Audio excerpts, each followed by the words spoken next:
अस्सलामुअलैकुम, this is Mohammad Irfan. एग्रीकल्चरस माशाल्लाह से लव बर्ड की हॉबी दिन ब दिन तरक्की कर रही है और इसकी तरक्की करने के पीछे मेहनत एग्रीकल्चरस की दिन रात की मेहनत है। बिल्कुल इसी तरह आज हम एक इवेंट की कवरेज करने के लिए आए हैं जो कि लव बर्ड की हॉबी को प्रमोट करने के लिए किया जा रहा है। इस इवेंट को ऑर्गेनाइज करवाया है सरदार फैज़ ज़फ़र भाई ने। सरदार फैज़ ज़फ़र भाई ने तकरीबन 200 बंदों को अरेंज करवाया है इस इवेंट में और उन्होंने एक कुरानंदाजी करवाई जहाँ वो बहुत सारे गिफ्ट डिस्ट्रीब्यूट करेंगे जो कि ऑडियंस यहाँ पे आएगी। आए सरदार ज़फ़र भाई से बात करते हैं जानते इस इवेंट के बारे में कि इवेंट करवाने के पीछे मेन पर्पज़ क्या था और कौन कौन से इनामात जो है डिस्ट्रीब्यूट करेंगे। अस्सलाम वालेकुम। वालेकुम अस्सलाम। इरफान कैसे हैं आप? अल्हम्दुलिल्लाह। फैज़ भाई सबसे पहले ये बताएं कि आपका पर्पज़ क्या है ये इवेंट करवाने का?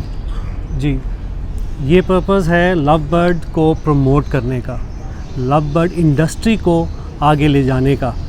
आप देख रहे हैं कि दिन ब दिन लोग जो हैं इसमें आना चाह रहे हैं, लेकिन कई अवेयरनेस नहीं है कई लोगों को कि उन्होंने करना किस तरह है, क्या करना है। तो ये इवेंट मैं उन लोगों के लिए ऑर्गेनाइज़ कर रहा हूँ जो बिल्कुल न्यू फैंसियर्स हैं, जो ये जानना चाहते हैं कि वो लव बर्ड की जो इस कारोबार में किस तरह दाखिल हों, वो बाइंग किस तरह करें, सेलिंग किस तरह करें, तो उनकी जो ब्रीडिंग है वो किस तरह लें। तो ये सारी इन्फॉर्मेशन वो जानना चाह रहे हैं।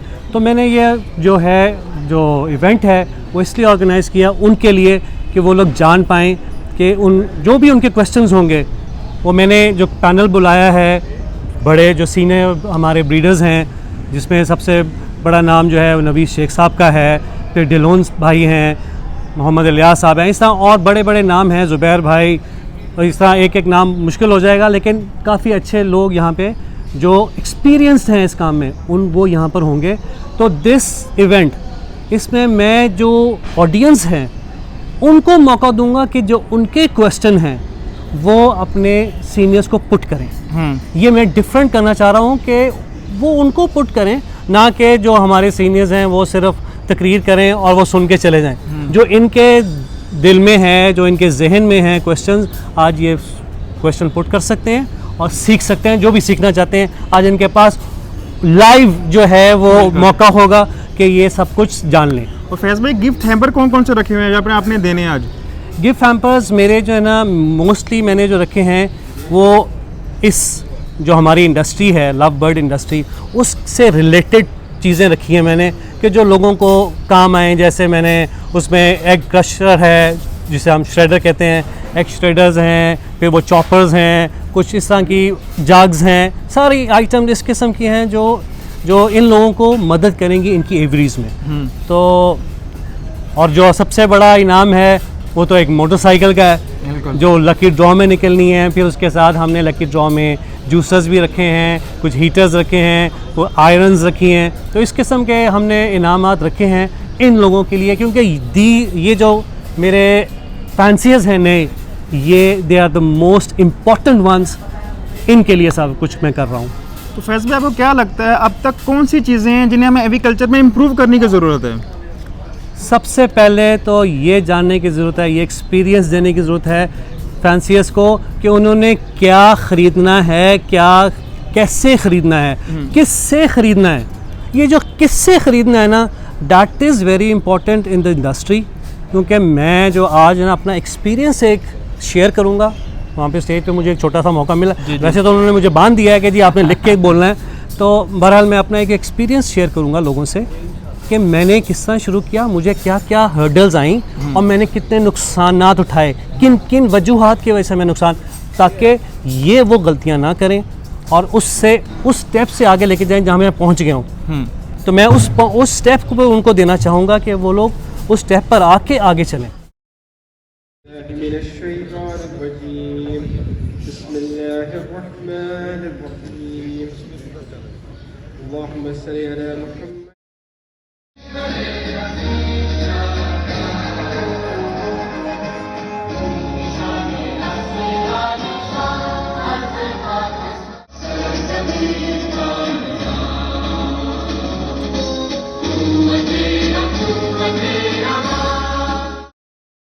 तो अभी जो मैं बात करूंगा वो ये है कि मैंने ये इवेंट क्यों रखा है। हमारा सेंटर ऑफ पॉइंट सबका एक है, दैट इज लव बर्ड। ये हमारा सेंटर ऑफ पॉइंट है कि हमने इसके बारे में ही बात करनी है और इसी को प्रमोट करना है। तो मैंने जो आप लोगों को दावत दी है, आज का जो प्रोग्राम है वो थोड़ा मैंने डिफरेंट इसलिए कर रहा हूँ कि आज आप ऑडियंस हैं जो डायरेक्ट अपने मेहमानों से सवालात करेंगे। आपके मेहमान तकारीर नहीं करेंगे, बल्कि आप लोग इनसे जो आपके सवालात हैं, जो इम्पोर्टेंट, जो आप करना चाहते हैं, वो आप इन लोगों से डायरेक्ट कर सकते हैं आज। तो मैं आप लोगों को मौका दूंगा, उस वक्त एक हमारा सेगमेंट आएगा जिसमें आप इनसे, जिससे भी यहाँ पे बड़े बड़े सब नाम हैं, सब मेरे सीनियर्स हैं, मैं तो बहुत जूनियर छोटा सा बच्चा हूँ, तो ये बहुत बहुत बड़े लोग हैं, तो आप लोग इनसे बहुत कुछ सीख सकते हैं। तो आज जो सवाल आपके जहन में हो तो वो आप इनसे कर लीजिएगा। पहली बात ये, अब छोटा सा मैं आपको अपना इंट्रोडक्शन दे दूं कि मैंने लव बर्ड कब शुरू किया और मेरे साथ क्या कुछ हुआ, वो मैं आपको थोड़ा सा बता देता हूँ। मैंने तकरीबन जो बर्ड्स हैं या जो एनिमल्स हैं, जो चरिंद परिंद जिसे कहते हैं, वो अपने बचपन से ही देखे। हिरन भी देखे, चकोर भी देखे, और पूंजे भी देखी, मुर्गे मुर्गियाँ भी देखी, पैरेट्स देखे, कुत्ते देखे, भैंसें देखी, गाय देखी और बकरे देखे, और इनको पाला। ये हमने रखी थी तो हमने पलवाई नहीं थी, ये हमने खुद अपने हाथों से पाली, हमने अपने हाथों से ये काम किए। तो इस हॉबी में सबसे इम्पोर्टेंट चीज़ ये है कि आपको अपना काम दिल से करना है और ख़ुद अपने हाथ से करना है। अनटिल एंड अनलेस आप लोग अपने हाथ से इस काम को नहीं करेंगे, आपके बर्ड्स बीमार भी होंगे, मरेंगे भी, ब्रीड भी नहीं आएगी, और फिर बाद में आप लोग सारे परेशान होंगे। तो वो चीज़ ना कीजिएगा, खुद अपने हाथों से कीजिएगा, किसी के ऊपर भरोसा ना कीजिएगा क्या भाई तू पानी पा दें, क्या तू सॉफ्ट फूड पा दें, तो तू दाना वेख लें, इन्हें नहीं वेखना, सारे ने तुहाडे कुत्ते मरवा देने। ठीक है, शौक आपका है, किसी और का नहीं। मुल्क में लव बर्ड सबसे पहले डिस्कवर हुआ किस मुल्क में? इन्होंने पहला सबसे पहले हाथ उठाया जी। तंजानिया। तंजानिया जी, जवाब ऑलमोस्ट ठीक है। तंजानिया, मडगास्कर, ये सारे एक ही मुल्क हैं। बिल्कुल जनाब, ठीक जवाब, ठीक जवाब जी। अच्छा जी, दूसरा क्वेश्चन जी, पाल सकते हैं जी, अगर पाल सकते हैं तो जवाब बिल्कुल दूसरा है, ठीक है, लेकिन कैसे पाल सकते हैं मुझे बताएं जरा, इनको मैं दोबारा देखते हैं। मतलब उसके लिए क्या शर्त होना जरूरी थोड़ी सी? उसको मतलब छोटा ही लेना चाहिए और हैंड फीट पे रखेंगे तभी मतलब वो आपको। हाँ जी जी, बिल्कुल जवाब ठीक है। As a companion hand feed को लाना चाहिए। और लव बर्ड में जो पेट है वो रोजी कोली है जी। रोजी कोली ज़्यादा पेट अच्छा बन जाता है और साथ बड़ा टेम होता है, बड़ा फनी किस्म का है। ठीक, एक साथ ही खड़े हो गए। चले जी, माइक उनके पास चले गए जी। लवर्स जो है ना, ये थोड़े प्यार रखने वाले और एक दूसरे के साथ बैठ के जो है ना, ये अपनी ज़िंदगी ज़्यादातर गुजारते हैं, और ये हमेशा जो भी जोड़ा बन जाता है वो हमेशा के लिए चाहते हैं कि हमारा इसी के साथ जोड़ा बना रहे। इसी वजह से इसको लवर्स भी कहा जाता है। अच्छा, ये आधा क्वेश्चन ठीक है, आधा आंसर ठीक है, आधा ठीक नहीं, तो ठीक ही करा, ठीक है जवाब। साहब ने बताया कि उनका बिजनेस कब स्टार्ट हुआ। तो क्वेश्चन इज कि when did mister five start his business? इनसे पूछ ले। 2 साल पहले। ईयर बताइए, ईयर बताइए। 3 years ago. अभी one the year. 3 years ago. Mike 2019. 2009। Right answer.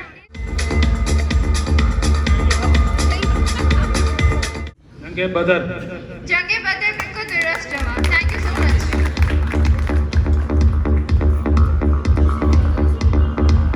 तालियां आप लोग नहीं बजाएंगे तो हम किस देते फिर।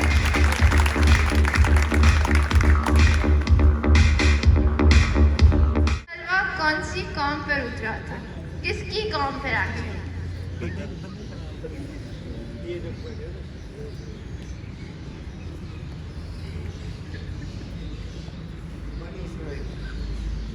Bani Israel is the right answer. Thank you so much.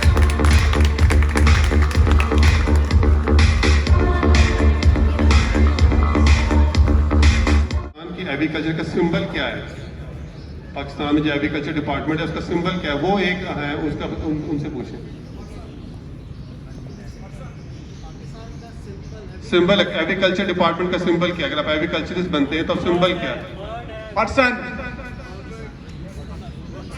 Person is cotton ना, राइट? कॉटन की बात नहीं भाई, एग्रीकल्चर नहीं, एग्रीकल्चर बर्ड्स की ब्रीडिंग के लिए। ये एनिमल है। हम आपसे परिंदे के बारे में, मुझे कौन सा परिंदा पाकिस्तान का एग्रीकल्चर का आइकॉनिक सिंबल है? चकोर है वो।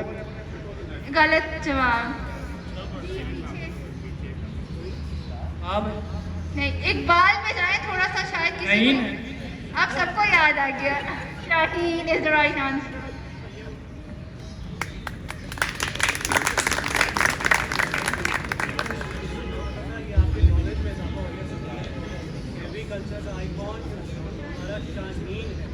दोस्तों एग्रीकल्चर का आइकॉन पाकिस्तान का शाहीन है। नहीं नशेमन तेरा कसरे सुल्तानी के गुंबद पर, तू शाहीन है बसेरा कर पहाड़ों की चट्टानों पर।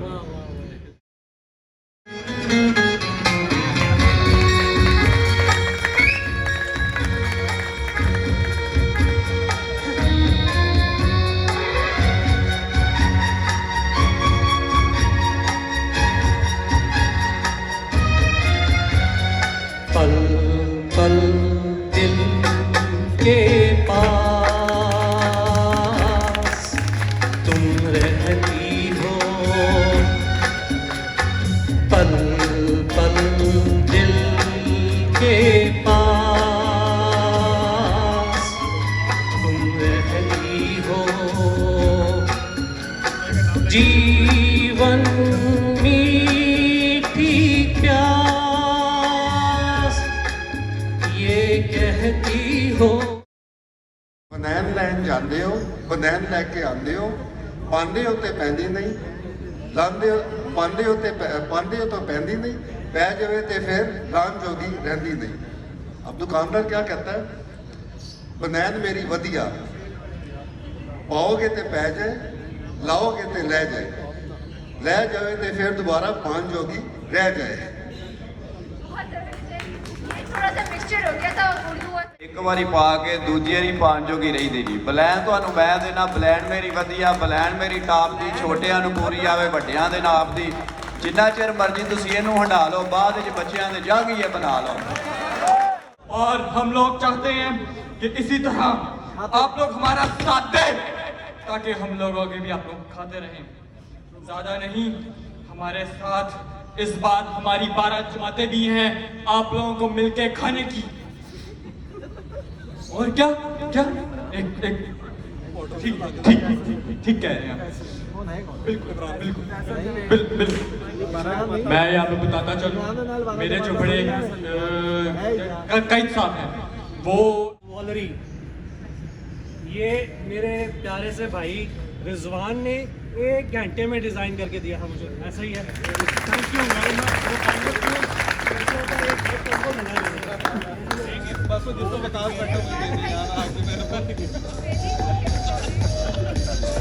बड़ा खूबसूरत है, 1 घंटे में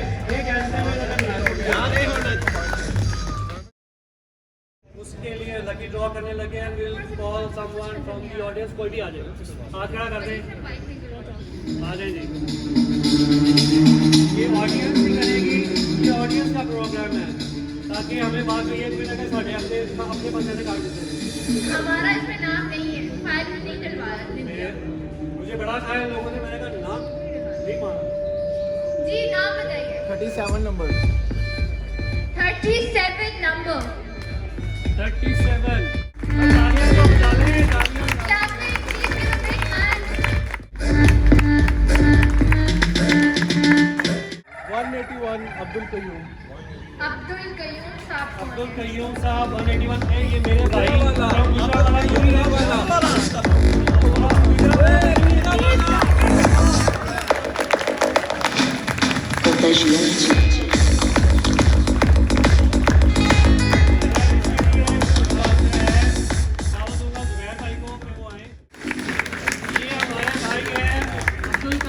from Gujranwala.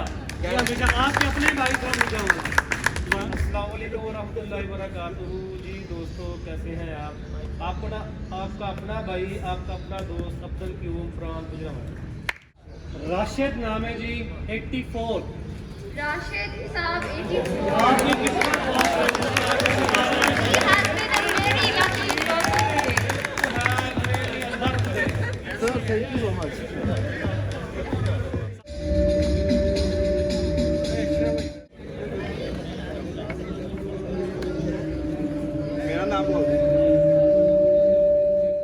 अस्सलान Ahmed number 35।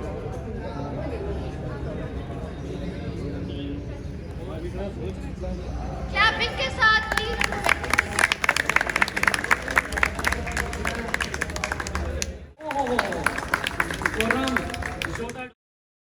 But if I lay down and I play dead and I stay dead, maybe you'll get sick of being the monster out of my head, under my bed.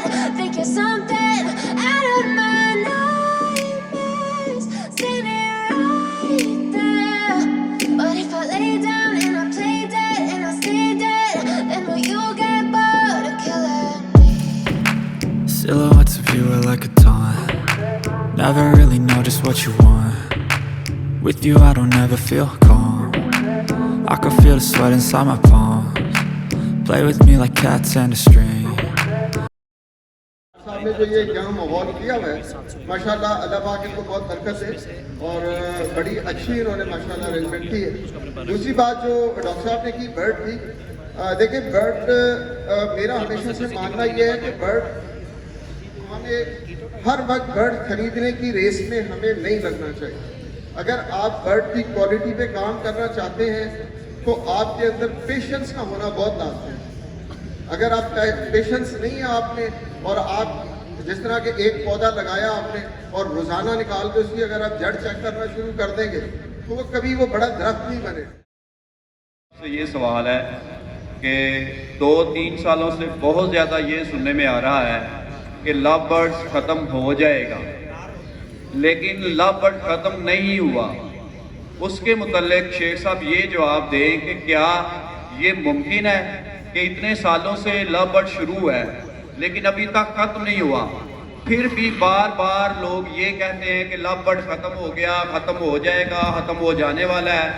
तो इसके मुतल्लिक जवाब दे दें कि इन लोगों को आप क्या मैसेज देना चाहते हैं जो इस हॉबी में शरीक लोग घुसे हुए हैं और बार बार वीडियोस के ज़रिए और लोगों को जो है ना वो बार बार ये कह रहे हैं कि आपने कौन सा काम शुरू कर दिया है, ये कौन सा काम है, या फिर जो है वो वालिदैन को कह रहे हैं कि बच्चों को आपने जो है वो किस खाते में चढ़ा दिया है, इनको कहें कोई और काम करें, ये क्या कर रहे हैं। इस बारे में मैं जो है वो ये जवाब चाहता हूँ।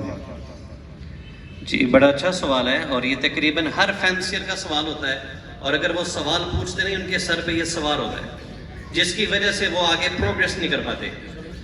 तो कोशिश करूँगा इसका मुख्तसर जवाब दूँ। सबसे पहली बात ये है, जो चीज़ डिस्कवर आज से 140 साल पहले हुई है, जिनको हॉबी में आए हुए 1.5 साल हुआ है, वो तबसरा कर रहे होते हैं एक चीज़ के ख़त्म होने पे। एक चीज़ 140 साल से हो रही है और नई से नई म्यूटेशंस डिस्कवर हो रही हैं, एक बात। दूसरी बात ये है, पाकिस्तान की जो कैलकुलेटेड आबादी है तकरीबन 22-23 करोड़ आवाम है इस मुल्क की, उसका 1% 22 लाख 23 लाख लोग बनते हैं, 1%। मैं चैलेंज करता हूं कि पूरे पाकिस्तान में छोड़े, पूरे पंजाब के अंदर या पाकिस्तान ले लो, आप मुझे 1 लाख लवबर्ड फैंसियर ब्रीडर ने उन लोगों को शुमार नहीं कर रहा जिन्होंने एक पेट रखा हुआ है, मैं ब्रीडर्स की बात कर रहा हूं। अब 1 लाख मुझे दिखा दें, मैं 1% का 22वां हिस्सा कह रहा हूं। और ये लोग देखा देखी इस काम में आ रहे हैं। आज से 10 साल पहले लोग इस काम को काम ही नहीं समझते थे, वो कहती है का कबूतरों की तरह मुर्गियों की तरह गंड डाला हुआ, ये शौक है, ये कुछ भी नहीं है। जैसे नए से नए लोग आ रहे हैं, अब आज माशाल्लाह जिस इवेंट में जहां पे आप बैठे हुए हैं, जफर सरदार साहब, इनके घर पे इन्होंने ये जो किया है एक प्रोफेशनल टच दिया है। आज से अगर आप देखें 5 साल पहले ये हॉबी में थे ही नहीं, ठीक है। डॉक्टर जिशान साहब माशाल्लाह 20-25 साल से हैं, लोगों का ख्वाब होता है डॉक्टर बनना, ठीक है, ये डॉक्टर बन के तोते पाल रहे हैं। इसी तरह ताहिर शेख साहब माशाल्लाह, अल्लाह ताला इनके कारोबार में बरकत डाले, एक मिलियनियर नहीं कहूंगा, बिलियनियर कहूंगा। और आज हमारे दरमियान बैठे हुए हारिस रईस भाई एक्सपोर्टर है अपर गारमेंट्स के। लोगों का ख्वाब होता है बाहर मुल्क जाना, ये यहां से बैठकर कपड़े बाहर भिजवा रहे हैं और इनका काम होलसेल में है, मैसिव लेवल पे। वो कहते हैं तोतों से बेहतर चीज नहीं है। और जितनी अच्छी मैथमेटिक्स हारिस रईस भाई की है वो शायद किसी और भाई की हो। इसी तरह रिजवान भाई, ये अनाउंस करते हैं कि कम करते हैं, ये माशाल्लाह एक ग्राफिक डिजाइनर है और एक एंटरप्रेन्योर है अमेरिका के अंदर। उनके लिए स्पेशल काम करते हैं, लेकिन वो कहती हैं जो परिंदों में वो उसमें नहीं है। इसी तरह एक एक बंदे की मिसाल है, जुबैर खालिद भाई BBA चैंपियन साहब, इनके मोटरसाइकिलों का शोरूम है हैवी बाइक्स का। वो कहती है जो बर्ड्स में उसमें नहीं है। अब इसी तरह देखा देखी ये जो है ना मजीद लोग आते जाएंगे। अब ये कौन लोग हैं जो ये बात कर रहे हैं? नंबर 1, या तो उनको काम की समझ नहीं है, वो जिसको कहते हैं रास नहीं आई उनको। नंबर 2, उनको हजम नहीं होता कि कैलकुलेशन बढ़ रही है, पॉपुलेशन आ रही है, पढ़े लिखे लोगों का तबका आ रहा है, उनकी जो चुदराहट है, उनका जो बड़ापन है वो खत्म हो रहा है दिन पे दिन। क्योंकि पहले 10 साल पहले 15 साल पहले कोई किसी को कोई चीज बताता नहीं था, इस तरह की गैदरिंग्स नहीं होती थी। एक ही चौधरी होता था, 2 चौधरी होते थे, 3 होते थे। अब तो वो चुदराहट वाली चीज खत्म हो गई है, न्यू फैंसेस को प्रमोशन मिल रही है और वो सिर्फ लवबर्ड के जरिए हो रहा है। छोटी सी बात करके जवाब को खत्म करता हूं, इसके ऊपर मैं लगा रहूंगा। मैं एक बंदे के घर में बैठा हुआ था 2019 में या 2020 में, तो उसने बड़ा कहा शेख साहब ये जो आप काम कर रहे हो ना गलत है, ये है वो है, तोता कभी बाहर नहीं जाएगा। अच्छा इधर मैं क्लैरिफिकेशन करना चाह रहा हूं, लवबर्ड एक्सपोर्ट नहीं हो सकता, ठीक? कहते हैं ये जो फिशरीज है ना पर्सनाटिस, ये साइटस बर्ड है। मैं सुनता गया, मैं कह रहा क्या बात है, ये तो वो बाहर से लोग माल मंगवाई जा रही हैं। और इस पे भी मैं कहूंगा जो उन्होंने बाहर से गंद मंगवाया उन्होंने कोई कसर नहीं छोड़ी उस हॉबी को बर्बाद करने में। आता गया। देखो अच्छी चीज मंगवाओ जो लोगों के लिए फायदेमंद हो, महंगी चीज मंगवाओ, लेकिन गंद तो ना मंगवा लोगे जो कंडोम माले बार। आपके अंदाजे के मुताबिक इंपोर्टेड लवबर्ड हमारे मुल्क में कितने आया है? 50 लाख का, 1 करोड़ का। एक इंपोर्टर ने कोई 10-10 करोड़ रुपए का माल बेचा है। कितने इंपोर्टर्स बैठे हुए हैं? आज भी लवबर्ड अल्हम्दुलिल्लाह अपने टांगों पे खड़ा है। रिंगनेक वाले, दूसरे म्यूटेशंस वाले, देखिए हमारा किसी के साथ मुकाबला नहीं है। हमने लवबर्ड को प्रमोशन इतनी कर दी है, हम सब ने मिलकर, आप बैठने वाले, बोलने वाले, यहाँ पे आने वाले, हर बंदे ने इस हॉबी में कंट्रीब्यूट किया है। बड़े तोते वाले किसी आज तक जगह पे बैठते हैं इस तरह, कोई एक महफिल मुझे दिखा दे, ठीक है? अच्छा, तो ये जो नॉन साइटस बर्ड्स है उसने कहा एक्सपोर्ट नहीं हो सकता, माल जाता है। मैंने एक छोटी सी क्लिप दिखाई थी दुबई से आने के बाद डॉक्टर साउद अरशद की। एक इंडिविजुअल सारा माल बेचता है, लेकिन हमारे मुल्क में ट्रेंड ये चलता है कि शौहर अपनी बीवी को अपनी तनख्वाह नहीं बताता, जिसके साथ आपने सादी जिंदगी गुजारनी है उनसे चीजें छुपाते हैं, तो उन्होंने अवाम और नास को क्या बताना है?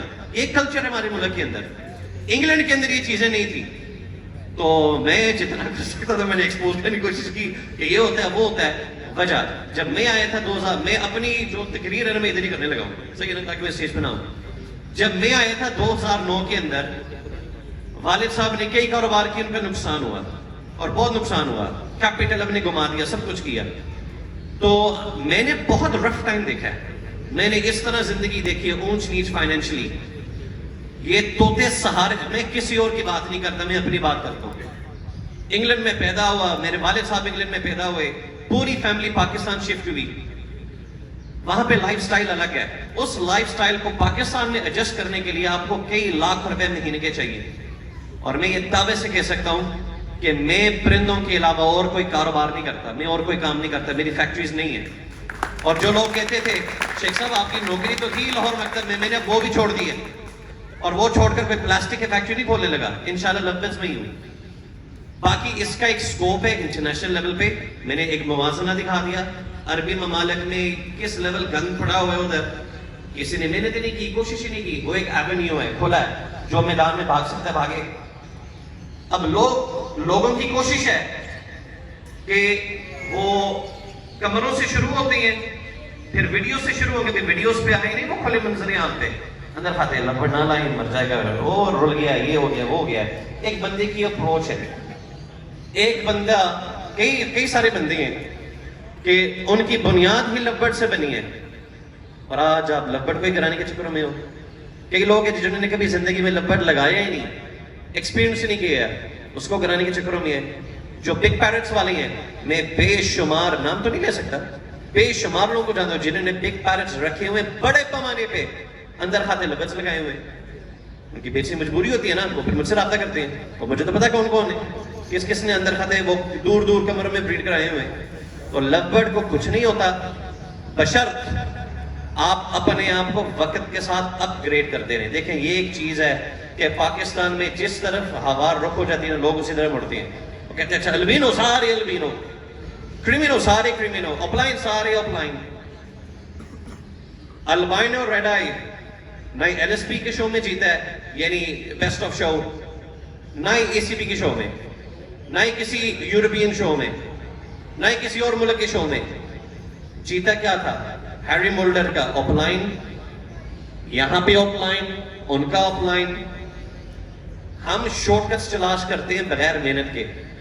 अच्छे ऑफलाइंस डेवलप करना एक आर्ट है। तार भाई इसके ऊपर बेहतर बात कर सकते हैं। जो कमर्शियल ब्रीडर्स हैं वो लगे रहे अल्बिनोज में, क्रिमिनोज में। अगर आप में सब्र है, आपका एक विजन है, तो आप उस पर काम करें। तो दोबारा आपके सवाल के लवबर्ड को क्या होगा? कुछ भी नहीं होता, लेकिन अप्स एंड डाउन्स रेट्स के अंदर होंगे। ओके शेख साहब ने कि ऐसी कुछ नहीं होता।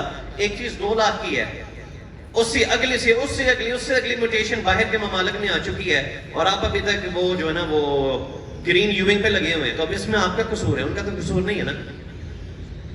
तो I hope I answered the question, thank you. मैंने काफी टाइम लिया है, जज़ाकल्लाह। में बैठ के इंपोर्टर को बोले भाई बर्ड्स भेज दें, वो वीडियो कुछ और भेजेगा कुछ और। बेहतर ये है कि आप देख के लें, अच्छा बर्ड लें। देखें हल्का बर्ड कोई भी नहीं लेगा या लेता।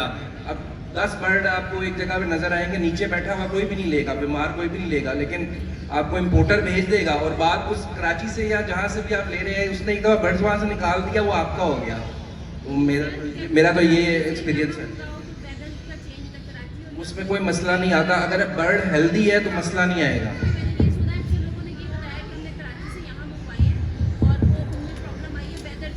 मैं ये आपने बर्ड कराची में देख के लिए नहीं देख के लिए ना, उसने जो भेज दिया वो लिए। कराची में आमतौर पे ह्यूमिडिटी हाई होती है, ह्यूमिडिटी हाई होती है, लेकिन बर्ड अगर आप देख के लें, हेल्दी लें, इंशाल्लाह मसला नहीं होता। बहुत दुनिया मंगा रही है, आते हैं, आखिर म्यूटेशंस वहीं से आती है। और एक चीज़ और मैं बताना चाह रहा हूँ कि जो कह रहे हैं लव बर्ड गिर जाएगा, लव बर्ड उस वक्त गिरेगा, अभी येलो फिशर पाकिस्तान में भी नहीं आया, जब येलो फिशर कोई समझ ले 10,000 रुपये आ जाएगा तब गिर जाएगा। अगर उसके बाद कोई म्यूटेशन आ जाए उसका मैं कुछ कह नहीं सकता। और दूसरा सवाल मेरा शेख साहब जो मेरे टीचर हैं बहुत कुछ मैंने इनसे भी सीखा, इनकी वीडियो से भी सीखा।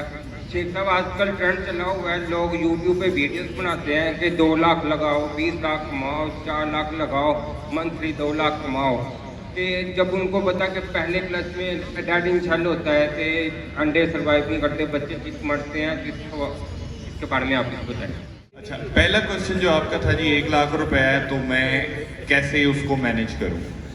मेरी जो एडवाइस होती है, कोई भी शख्स मेरे पास आता है कि जी मेरे पास लाख रुपए है, 50,000 है, 10,000 रुपए है, मेरी सबसे पहले ये एडवाइस ये होती है कि always go for minimum 10 pairs. कम से कम 10 जोड़ों से स्टार्ट लो। आप 1 लगाओगे, 2 पे पैसे लगाओगे, 3 पे लगाओगे, इवेंचुअली क्या होगा, कोई एक आधा मरवा बैठोगे। उसके अलावा फर्स्ट एक्सपीरियंस होगा, ब्रीडिंग में इश्यूज आएंगे, इवेंचुअली डे एंड पे देखोगे तो अपनी ओरिजिनल इन्वेस्टमेंट भी रिकवर नहीं कर पाओगे। तो सबसे पहली चीज़ है मिनिमम 10 पेयर से स्टार्ट करो, मिनिमम। अब अगर 10 पेयर की बात करें, हम लाख रुपए आपका बजट है, 10 पेयर लेते हैं तो 10 पेयर वो लेंगे आप जो 10,000 रुपये का आपको जोड़ा मिलेगा। 10,000 रुपये में अब आप देखें आपके पास ऑप्शंस क्या अवेलेबल है। मोस्ट कॉमनली अल्बाइनो ब्लैक आई है, तो अगर आप 10 जोड़े लगाते हैं तो मिनिमम 7 जोड़े तो डेफिनेट ब्रीड करेंगे। ठीक है जी, 7 जोड़े ब्रीड कर जाते हैं। आपने 5,000 रुपये का भी बर्ड खरीदा है, 2,000 रुपये में बच्चा बेचना पड़ता है आपको। 7 से 8 बच्चे भी फी जोड़े से ब्रीड करवाते हैं ना, तो 80 बच्चा 70-80 बच्चा कहीं नहीं गया। ठीक है जी, 70-80 बच्चा है, 2000 रुपये का भी बच्चा भेजे ना भाईजान, आप तो 1.5 लाख रुपए कमो बेच बनता है। आपकी ओरिजिनल इन्वेस्टमेंट भी अंदर और प्लस आपको प्रॉफिट भी होगा।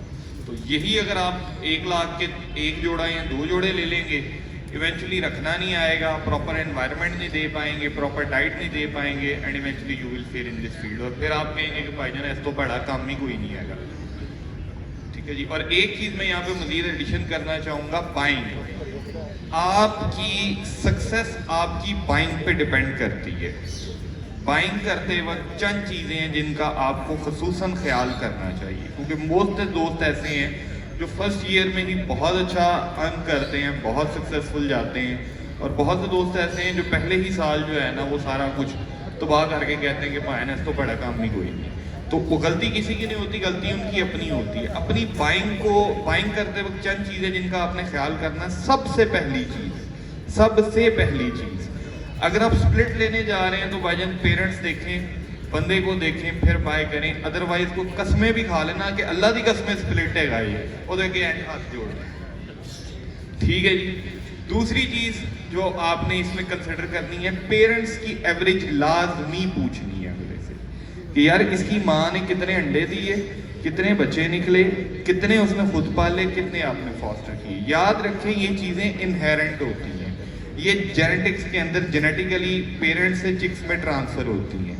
जो फीमेल अंडे ज़्यादा देंगी उनकी बेटियां अंडे ज़्यादा देंगी, जो फीमेलें बच्चे अच्छे पालेंगी उनकी बेटियां बच्चे अच्छे पालेंगी, जो मेल्स फर्टिलिटी देंगे आपको अच्छी, उनके बेटे फर्टिलिटी अच्छी देंगे। जो मेल एक टाइम पे 2-3 फीमेलों से बाउंड होगा, उसका जो बेटा होगा वो भी सेम बिहेवियर कैरी करेगा। तो ये वो चीज़ें होती हैं जो आपको जेनेटिकली ट्रांसफ़र होती हैं, इनहेरेंट होती हैं। इसी की बेस पे जब आप बाइंग करेंगे तो आपके पास इंशाल्लाह ताला रिजल्ट्स भी अच्छे आएंगे और आप इसमें कामयाब हो पाएंगे। Thank you ji. First of all सरदार साहब का बहुत शुक्रिया जी, और आप सब लोगों का ख़ास तौर पे जो आप सब लोग संडे के दिन आए हैं टाइम निकाल के इस खूबसूरत हॉबी के लिए। और नो डाउट कि पाकिस्तान के अंदर जिस तरह लवबर्ड की प्रमोशन हो रही है, और जो हमारे भाई सारे इधर स्टेज पे बैठे हैं, they all are very good promoters. और जितने बहुत सारे मैंने अभी ही देखना शुरू किए हैं, बहुत सारे माशाल्लाह चेहरे नए हैं, तो I wish you all the best. और बस इस चीज़ पे थोड़ा सा बिलीव रखें कि लवबर्ड एज अ फार्मिंग या lovebird as a hobby, it's very lucrative और सूदिंग आप सबके लिए, और जो इसका इकोनॉमिक बेनिफिट है वो हम सब बहुत अरसे से देख रहे हैं, और इन फ्यूचर भी मैं इस पे बड़ा पॉजिटिव हूँ कि सारा इसी तरह चलता रहेगा। और जो नई से नई म्यूटेशंस और जो बर्ड्स आ रहे हैं वो हमारे लिए सरप्राइजेस लेके आते रहेंगे। बेसिक चीज़ जो नए लोगों के लिए है वो ये है कि आप लोगों ने कीपिंग सीखनी है। इस चीज़ को नहीं सोचना कि बर्ड बिकेगा नहीं बिकेगा, आपका फोकस इस चीज़ पे होना चाहिए कि बर्ड को ब्रीड कैसे करवाया जाए, इसकी वेलबिंग का ख्याल कैसे रखा जाए, और बेहतर से बेहतर क्वालिटी की तरफ जाया जाए। तो wish you all the best. और सरदार साहब को अगेन थैंक यू, आपने बहुत अच्छा अरेंजमेंट किया और लोगों को इससे बहुत बेनिफिट होगा। थैंक यू जी।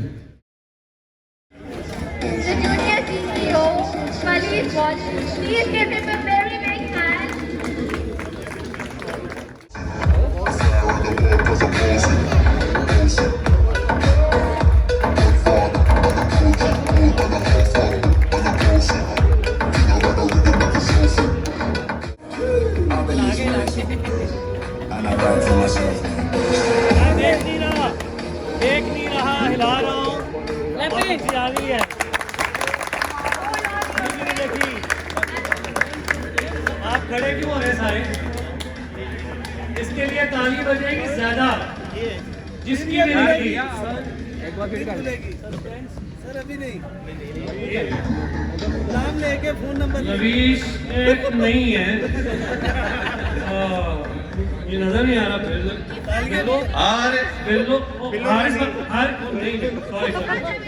वो भी नहीं है। मोहम्मद बिलाल 14 नंबर। ढेर सारी तालियों में मेनी कॉन्ग्रेचुलेशन मोहम्मद बिलाल साहब, आपको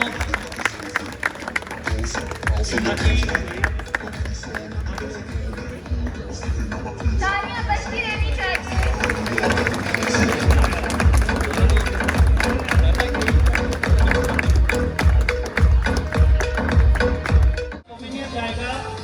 वलीज मौलवी की तरफ से आप सबको दिया जाएगा। तो प्लीज कीप सीक्रेट